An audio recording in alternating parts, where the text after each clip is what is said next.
Caminos de experiencia, voces y memoria. Historia viva de la sociedad civil organizada. Antecedentes. ¿Qué son las organizaciones civiles?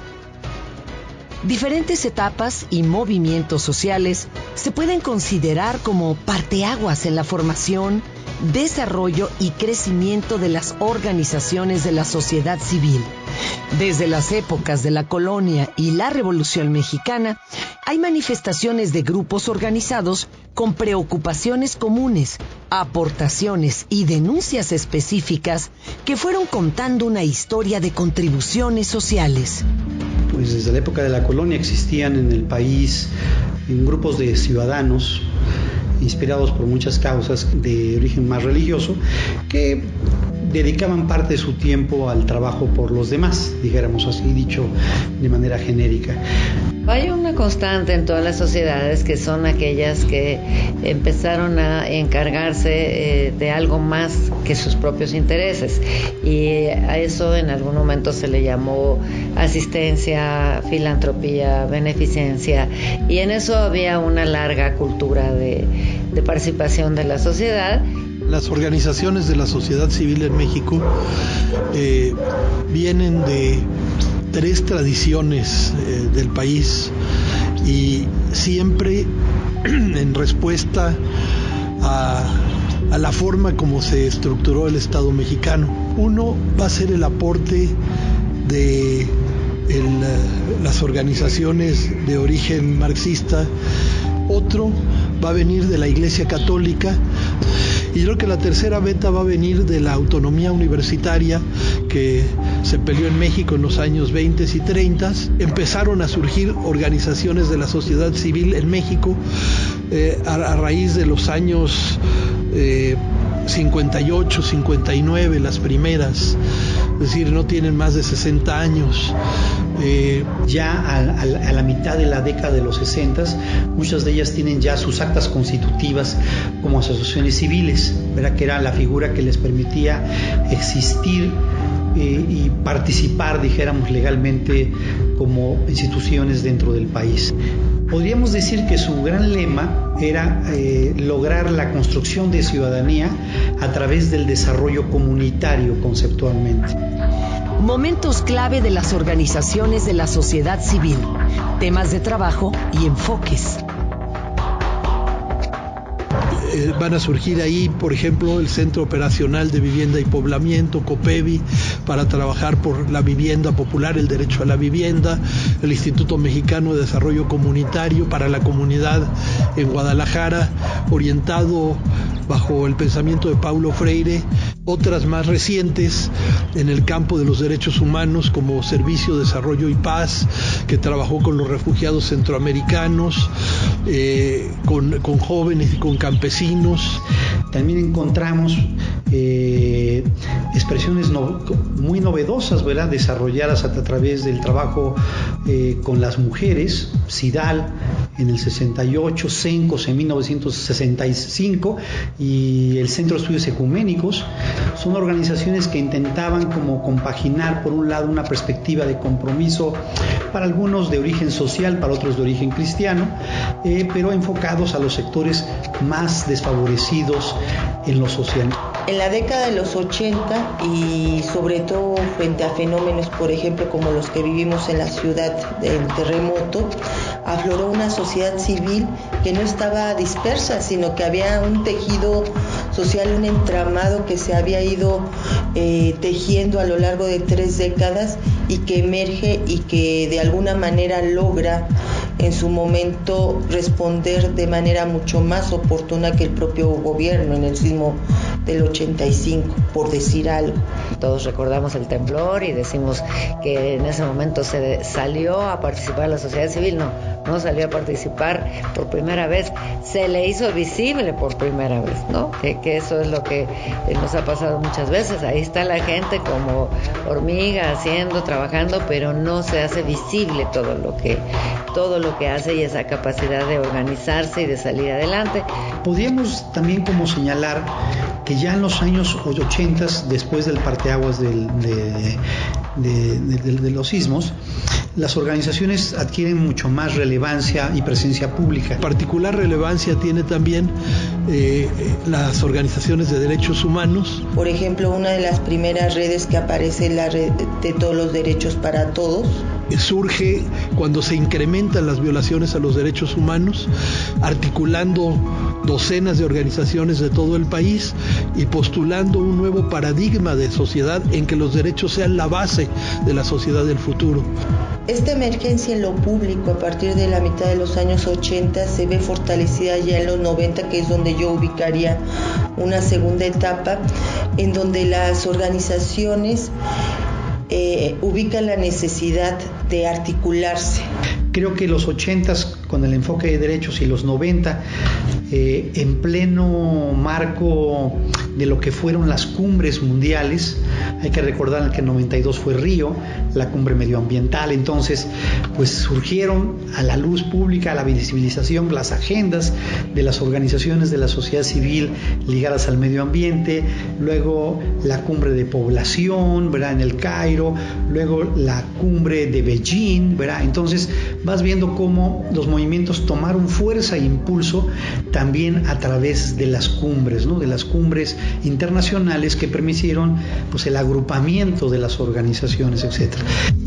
Las problemáticas sociales que han evitado la práctica y el disfrute de los derechos civiles, económicos, políticos, sociales y culturales son la motivación de trabajo de las OSC, organizaciones de la sociedad civil, quienes aportan metodologías y modelos de trabajo, al mismo tiempo que desarrollan estrategias y propuestas que denuncian o hacen exigible un derecho.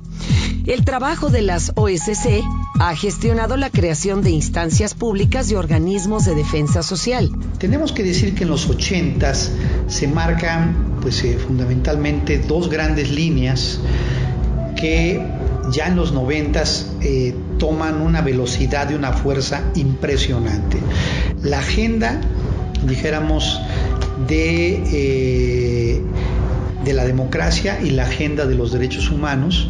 Más adelante, en la propia década de los 90, surge Alianza Cívica con un trabajo muy explícito en términos de incidir, ¿no?, en este tránsito a la democracia, apostándole mucho a la observación electoral y apuntalar esas nuevas instituciones que se estaban gestando, como el Instituto Federal Electoral o la Comisión Nacional de Derechos Humanos. La década de los años 90 fue, yo diría, una década en donde surgen nuevas instituciones y en donde la participación y la incidencia de las organizaciones se vislumbra, ¿no? Los 90 era como la edad de los ciudadanos, ¿no? ¿Verdad? En el mundo había esta visión de que las transiciones estaban hechas por ciudadanos que se movilizaban, que hacían incidencia. Por primera vez empezamos a escuchar la idea de redes, incidencia, agenda pública, deliberación pública. Otro caso que yo vería sería el propio Indesol, en donde, si bien Indesol también viene de la década de los 90, entiendo. Coincidentemente, en 1993 se crea la Secretaría de Desarrollo Social, unifica o concentra todos los instrumentos que México tenía y que podían posibilitar la planeación y el desarrollo local y regional con características sustentables de medio ambiente, culturales y la parte de desarrollo urbano, la parte de vivienda, y se crea este concepto de empresas de solidaridad como un seguimiento del famoso programa PRONASOL, el Programa Nacional de Solidaridad, en donde la comunidad era la que decidía qué hacía y dónde invertía en su comunidad para sacarle adelante. Surgió la posibilidad de crear un fondo de coinversión social. El término desde entonces lo hemos tenido que explicar cada año, que quería decir que la sociedad planteaba la agenda, la energía social, la cercanía con la gente, el modelo de atención, a veces incluso el lugar, y que con muy poco que pudiéramos apoyarlos, pues era como una especie de gasolina para proyectos específicos, para mejorar su modelo de atención, para echar adelante una nueva idea, y nace así el Fondo de Coinversión Social. Es al inicio del 2000, ¿no? Al inicio del siglo XXI, cuando Indesol abre las puertas para gente que proviene de organizaciones civiles, y eso posibilita ver a Indesol como un espacio no solo en la búsqueda de un financiamiento a un proyecto concreto, sino como la posibilidad de fortalecerse institucionalmente, con la posibilidad de generar redes, ¿no? Y con la posibilidad de ver en Indesol un aliado para el impulso de muchas iniciativas, ¿no? También en términos de incidencia pública. Ley Federal de Fomento a las Actividades de las Organizaciones de la Sociedad Civil. Algunas organizaciones deciden efectivamente aliarse en este gran grupo de organizaciones que constituyeron el núcleo promotor. Conformaron un grupo promotor para impulsar un marco normativo que regulara el quehacer de las organizaciones, pero en primera instancia que reconociera el carácter público del quehacer de estas organizaciones. Ahí podemos reconocer ya en los 90s pues todo el trabajo de la convergencia de organismos civiles por la democracia. Y que juntamente con el Centro Mexicano para la Filantropía, el Foro de Apoyo Mutuo y la Fundación Miguel Alemán, que como ustedes ven era un espacio muy plural, empezamos a luchar por obtener un marco legal de reconocimiento para las organizaciones. Esto se logró después de 13 años, después de transcurrir 5 legislaturas y 3 periodos presidenciales. Bueno, mira, yo creo que hay un gran cambio en la estructura gubernamental y en la sociedad. Primero se publicó la ley en 2004 a nivel federal, y en el 2000 en el Distrito Federal, la ley de fomento que había estado impulsando este grupo, que puso en blanco y negro la necesidad de fortalecer y fomentar una sociedad civil organizada, creativa, y la obligación del gobierno federal de mantener una actitud favorable a este desarrollo. Hasta el 2004 el Estado mexicano reconoce que las organizaciones son de interés público, que son importantes como mecanismos del capital social y del desarrollo, y son un factor de gobernabilidad democrática. Por fin se logró en 2004, en febrero de 2004, se publicó en el Diario Oficial de la Federación. Es un marco legal en el que se establece por primera vez derechos y obligaciones de las organizaciones frente a las autoridades mexicanas. Entonces, lo que era un trato meramente discrecional pasó a ser otro momento de la historia del trabajo de las organizaciones. Las organizaciones de la sociedad civil somos parte del futuro, somos parte de un contrapeso para que se tome en cuenta lo que vive la comunidad más pequeña, el barrio más pobre de cualquier gran ciudad, los campesinos, los pueblos indios, las mujeres, las personas con diferentes opciones sexuales, las personas con diferentes identidades, sean tomados en cuenta. La sociedad civil, cuando se organiza, aporta vitalidad, sensibilidad, compromiso, cohesión social, que se genera por lazos que se dan entre personas comprometidas, entre grupos comprometidos y que luchan por un proyecto común.